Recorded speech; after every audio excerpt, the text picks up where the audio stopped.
kita mendapatkan ilmu yang bermanfaat dan kita tetap yang seperti semboyannya yang saya turut menggambar kepada kita bisa mempertimbangkan gitu antara dunia secara akademik, penampilan dan proses. Kiranya saya cukupkan, silakan disampaikan. Saya juga perlu request juga informasi untuk siapa-siapa sebagai sumber bisa kita jadikan sebagai referensi. Assalamualaikum warahmatullahi wabarakatuh. Ibu yang kami hormati, terima kasih kami ucapkan kepada Ibu Pengawas yang telah menyempatkan waktunya untuk hadir dalam pertemuan hari ini. Tidak lupa kepada Bapak Kepala Sekolah yang telah memberikan izin dan juga Bapak Ibu guru semuanya yang telah menyempatkan waktunya untuk hadir dalam diseminasi kali ini. Materi yang akan saya sampaikan adalah tentang penggunaan TIK secara adaptif dalam pembelajaran.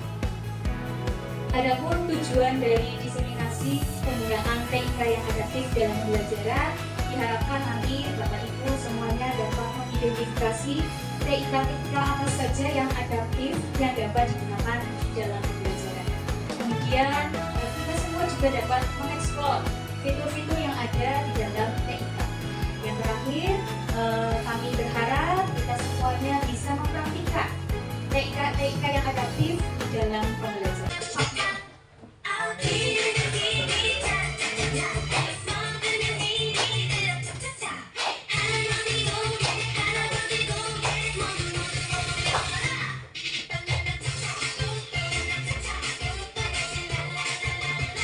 Melanjut dari pembahasan kita tentang penggunaan TIK adaptif dalam pembelajaran, kita mencari tahu terlebih dahulu apa sih itu TIK adaptif. Jadi dari bahasanya saja sudah kelihatan Bapak Ibu, adaptif. Adaptif itu artinya mudah menyesuaikan diri dengan keadaan atau kondisinya, kebutuhannya bagaimana di dalam pembelajaran. Itu adaptif, menyesuaikan diri. Kemudian adaptive learning atau pembelajaran adaptif itu adalah metodenya. Metode yang menggunakan teknologi untuk menyediakan materi pembelajaran sesuai dengan kebutuhan belajar masing-masing peserta didik kita. Hampir sama seperti pembelajaran berdiferensiasi. Jadi kita harus tahu dulu apa saja kebutuhan dari peserta didik kita. Kemudian TIK adaptif. Kalau TIK ditambahkan dengan adaptif, otomatis pembelajarannya pasti dengan menggunakan TIK atau teknologi. Kembali lagi adaptif sesuai dengan karakteristik murid dan juga materi pembelajaran yang sesuai dengan tujuan pembelajarannya. Ya, sebenarnya kita sudah sangat dimanjakan dengan teknologi. Tinggal bagaimana caranya kita memanfaatkan teknologi itu untuk menghadirkan pembelajaran yang adaptif dan menyenangkan bagi peserta didik. Dan yang terakhir, ini yang paling mengasihkan bagi anak-anak adalah gamifikasinya. Gamifikasi ini adalah permainan dalam proses pembelajaran. Contohnya ada card, ada word wall, puisis. Itu setelah saya praktekkan memang membuat anak-anak itu lebih aktif dan senang mengikuti pembelajaran. Fungsi TIK adaptif dalam pembelajaran yang pertama itu lebih interaksi dan adanya kolaborasi yang nyata dari guru dengan peserta didik. Terkadang kalau zaman dulu itu kan kita mengajar hanya satu arah saja, guru menjelaskan, anak mengerjakan tugas. Tetapi apabila kita menggunakan TIK yang adaptif, insya Allah itu lebih interaktif lagi dan ada kolaborasi antara peserta didik dan juga guru. Kemudian akses ke sumber belajar yang lebih luas. Contoh nyatanya adalah YouTube Bapak Ibu. Kita tinggal atau mengajar di daerah pegunungan, tetapi akan mengajarkan tentang daerah pantai. Dengan adanya YouTube, kita buka, anak-anak sudah bisa melihat bagaimana kondisi pantai. Karena setelah saya tanya satu persatu, itu tidak semua anak itu pernah ke pantai. Nah, itulah fungsi dari teknologi. Kemudian adanya feedback yang cepat dan efektif. Feedback yang dimaksud di sini, apabila kita memanfaatkan TIK, Contohnya, kita menggunakan gamifikasi kuisis, kelas poin. Itu aslinya anak sudah langsung bisa memberikan feedback langsung ke kita. Nilainya sudah langsung masuk. Anak juga ditanya bagaimana pembelajarannya, juga bisa menyampaikan secara langsung. Kemudian, mengatasi kendala waktu dan tempat. Ini lebih ke pembelajaran yang sering dilakukan secara daring, melalui Zoom, Google Meet, dan lain sebagainya.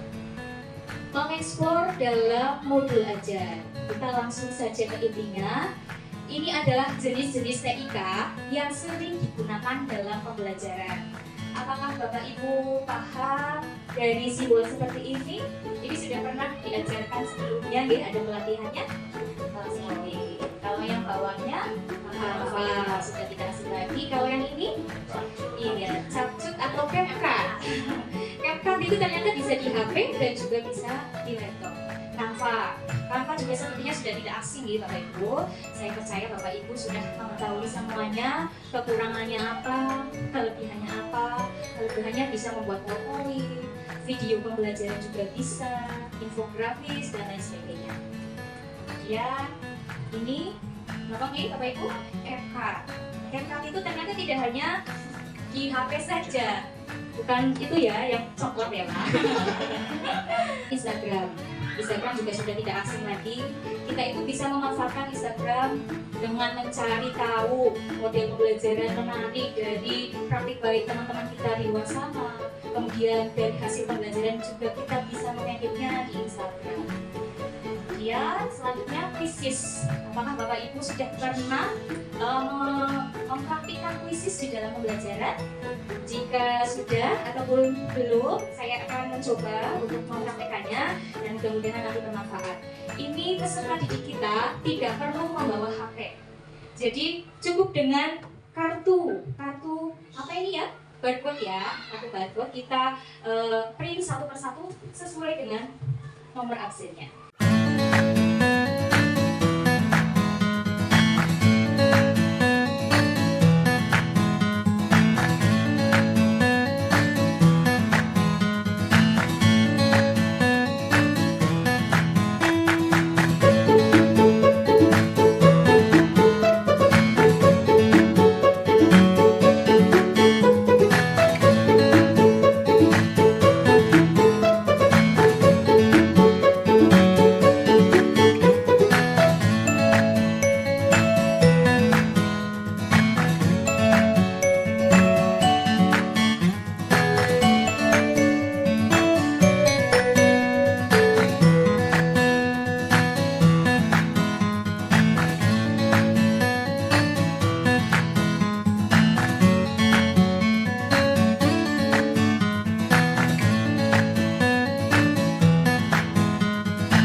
Peringkat pertama menjawabnya betul itu Budianti.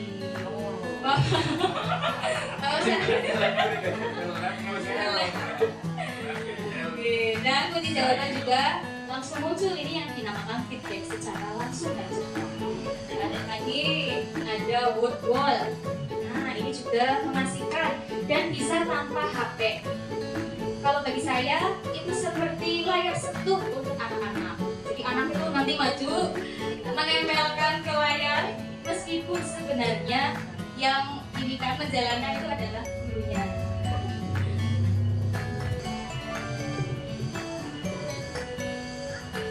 Nah, itu nanti anak-anak didik kita itu diarahkan untuk maju ke depan. Apakah Mas Nazar bisa maju sebentar ke depan? Maju. Mohon untuk memberikan contoh teman-temannya. Nah, pura-puranya anak didik kita itu mau muter ininya, kincirnya. Oke, sudah Pak? Tangannya diarahkan dua-duanya. 1, 2, 3. Nah, gitu. Oke. Pasti anak-anak akan senang sekali. Nah, diberikan pertanyaan seperti ini. Rantai makanan yang mungkin terbentuk dalam ekosistem hutan. Nah, ini tentu saja materi yang sudah diajarkan. Benar Pak, coba dijawab yang mana, nanti tap layarnya. Ini adalah layar ajaib anak-anak. Silahkan, yang ada di hutan yang mana? Ya, mana? Nah, langsung. Jadi kalau anak menempelkan itu langsung masuk jawabannya. Gitu. Iya. Begitu Bapak Ibu untuk buat ya, sudah ada gambaran sedikit ya. Tidak banyak template yang seperti ini, masih banyak sekali template yang seru dan bisa dimainkan oleh kita. Asik, tetapi jangan 100% mengandalkan Gemini ini. Oke, Bapak Ibu yang pakai HP juga boleh, pakai laptop juga boleh. Masukkan Gemini AI Chat. Nah, ini ada gemini.com. Ini semua keluh kesah Bapak Ibu bisa dimasukkan ke dalam Gemini ini. Jadi misalkan mau buat soal pembelajaran yang lebih cepat, yang tidak ada di LKS ya, implementasikan di dalam pembelajaran dengan pendampingan Bapak Kepala Sekolah. Jadi TIK pertama adalah kanvanya. Saya sudah membuat kanvanya. Kemudian yang kedua ada YouTube-nya juga. Jangan lupa download dulu YouTube-nya. Ini untuk antisipasi seperti yang saya ini tadi guys. Terlalu lama menunggu nanti malah ambil pembelajarannya. Jadi kita download dulu YouTube-nya.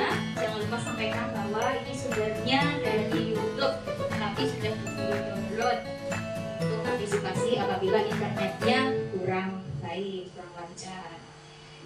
Kemudian ini ada ice speaking juga, asalnya dari YouTube. Dan untuk teknologi yang ketiga, saya menggunakan Wordwall yang sudah tadi kita praktekkan bersama. Dari Pak Nazar juga sudah masuk untuk mencoba.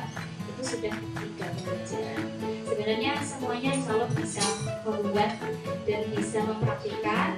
Insya Allah saya juga selalu terbuka dan mau membantu untuk teman-teman yang ingin membuat pembelajaran yang menyenangkan berbasis TIK secara adaptif. Brainstorming ya, mungkin ya lebih ke situ ya Pak, brainstorming. Oke.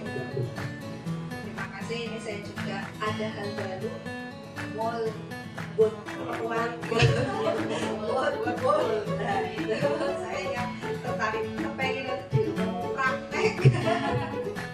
Iya, untuk brainstorming anak